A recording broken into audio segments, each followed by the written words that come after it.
Hey guys, welcome to the All Sports Pass Podcast North. My name is Eli, I'm your host, and welcome back to another video where today I'm going to be talking a little bit about the Tennessee and Chattanooga game. But before we get in this video, you already know we got to start off with the verse of the day.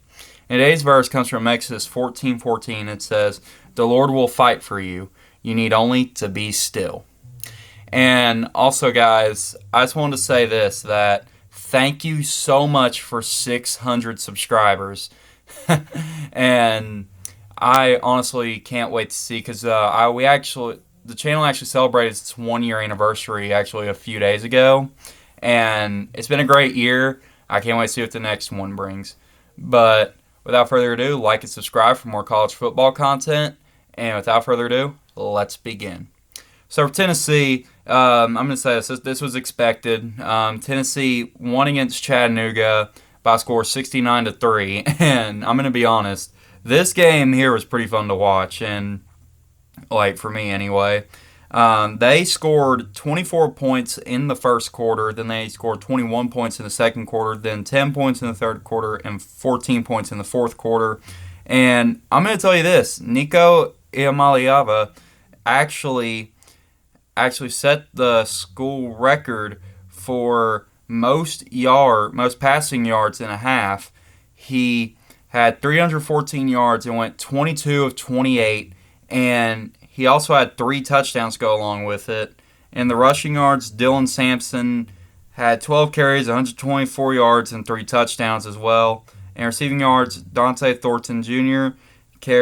had 3 receptions for 105 yards and 2 touchdowns.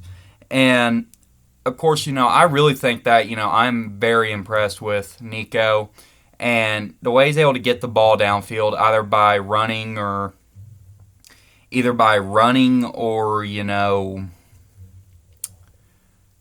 or by passing. Sorry guys, it's been a long day. Or by passing. I think he can do everything right, and it's going to be hard to see because, NC State's going to be a big test. It's going to be a test next week. But however, I will say this, that I'm questioning NC State just a tad because, of course, they didn't do well against that FCS school. But now they won, but they were down against that FCS school, and they ultimately came out the victory at a score of 38-21. But however, I just do not think that But I think it's going to be interesting to see what can happen next week for Nico, but. Into this game, though, he did really good. Of course, he only played the first 2 quarters as the game was pretty much in hand from there. And hold on, guys, I just lost my my slide here. He also seemed to be passing the ball very accurately, in my opinion. And so I say, the 22-28 completion, 22 completions on 28 attempts. And as well as the fact that, he did get a good job. He did do a good job today, and he deserved to rest for the rest of the game. And heading in here, now Chattanooga, of course, being ranked number 9 on the FCS, really kind of made me think that Chattanooga was going to put some more points on the board, in my opinion. I just think that, of course. I didn't expect this to be a 69-3 win, honestly. Now, I did expect this to be a win for Tennessee, but I'm going to be completely honest. I did not expect Chattanooga to only put 3 points on Tennessee. But, however, of course, there's also some more that I really think about hold on, let me talk about Chattanooga real quick. They're ranked number 9 in the FCS. Of course, the ranking's subject to change, of course, and I don't know if they will or not because I don't really keep up the FCS personally.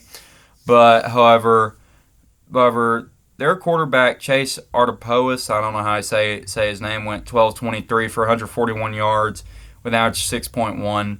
Now, I do think, of course, that on the rushing, of course, for leading them, Reggie Davis, 20 carries, 51 yards, and 2.6 and along a 10.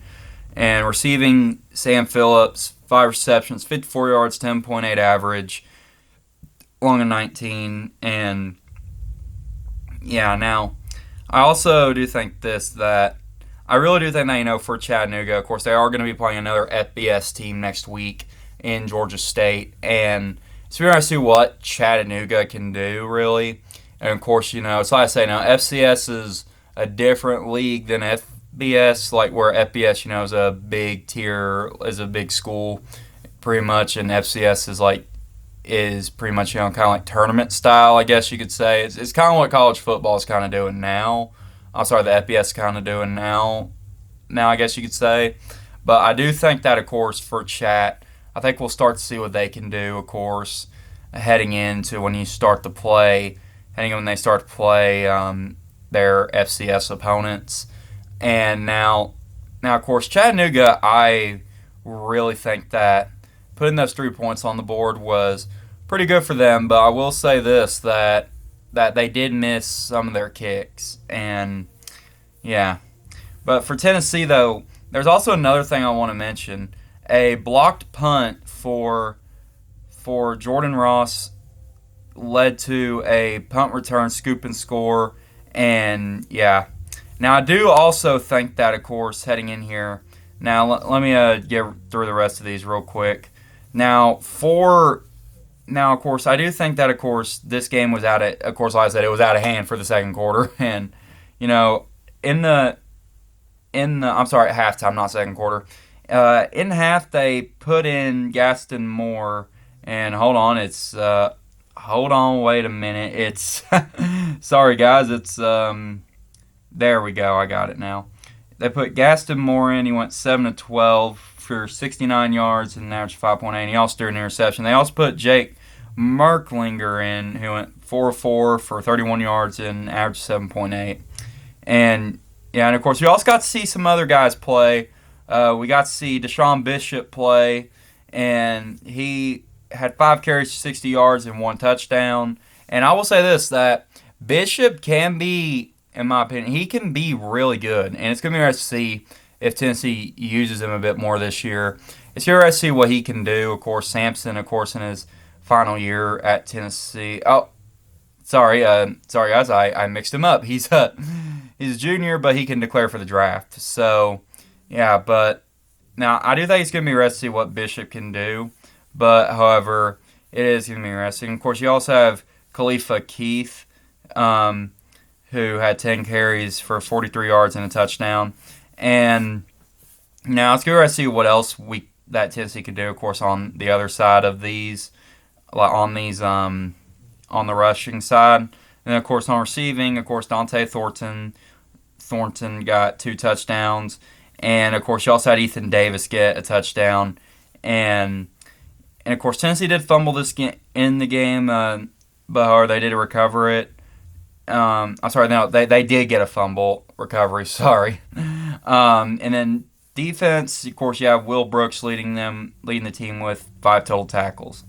Now, and I do also think that Tennessee, they're going to get a little bit of it's going to be a bit of a test for them, I think, heading into NC State. But I do think that, they can use the momentum from this win to, in the NC State game. But, however, it's going to be hard to see what everyone does because it's just going to be interesting to see. And also, guys, I really also think that Tennessee is going to be a force to be reckoned with this year. And I really don't think y'all should sleep on Tennessee.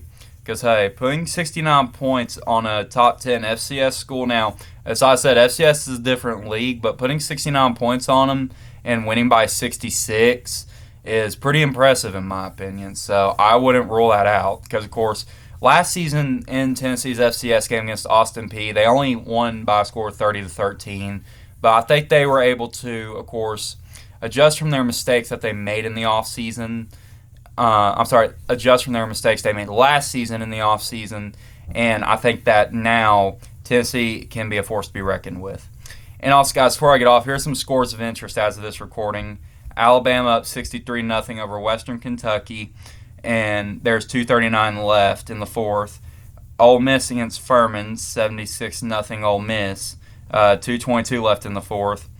Oregon's up 17-14 on Idaho, and that game has 9 minutes and 45 seconds left in the fourth. And Notre Dame and Texas A&M, Notre Dame's up 13-6 on Texas A&M, and that's the end of the third. And Michigan's up on Fresno State 23-10 with 5:43 to go in the fourth. And, of course, Georgia defeated Clemson today by a score of 34-3. Penn State defeated West Virginia by a score of 34-12. And Iowa defeated Illinois State by a score of 40-0. You also have Ohio State defeating Akron by a score of 52-6. You have Oklahoma State defeating South Dakota State by a score of 44-20. And you have Texas. Of course, winning their first SEC game as a member of the SEC by a score of 52-0 over Colorado State. And then Miami defeated Florida by a score of 41-17. Kansas State, defeated UT Martin by a score of 41-6. So, yeah. And I'll tell you what, guys, Tennessee's, like I said, I think they're going to be a force to be reckoned with, but it's going to be interesting to see how it can do, of course, starting in this next game. And, all right, that's all I got for y'all tonight. If y'all like this video, give it a like, subscribe for more college football content. And also, guys, I will not be covering Tennessee next week because the All Sports Pass Podcast West channel will be covering Tennessee next week. And if you all want to check out that channel, I'll leave a link down in the description down below. And with that being said, I also want you guys to keep in mind that I'm still learning just a tad, so just bear with me. But however, I also want y'all to know that I cover the odd number games for Tennessee. So of course today, then the next game we'll cover will be Kent State. So yeah. And with that being said, peace out, God bless, and good night.